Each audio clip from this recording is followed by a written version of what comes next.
হ্যাঁ নীলফামারীর ইপিজেড কাজিরহাটে ঘটে গেল চোখ কপালে ওঠার মতো ঘটনা। 10 লাখ টাকার বিনিময়ে মাত্র 3 বছরের চুক্তিতে বাংলাদেশি কিশোরীকে বিয়ে করল 40 চাইনিজ নাগরিক। সঙ্গলসী ইউনিয়নের ইপিজেড কাজিরহাট খামাতপাড়া গ্রামে ঘটেছে এই চাঞ্চল্যকর ঘটনা।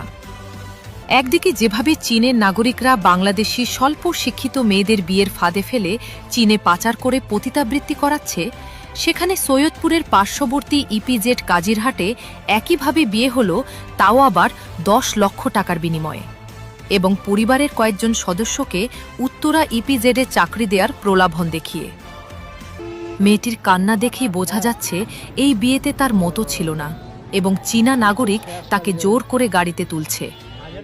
এই বিয়ের ব্যাপারে প্রশাসনের হস্তক্ষেপে তদন্ত দাবি করেছেন সচেতন মহল।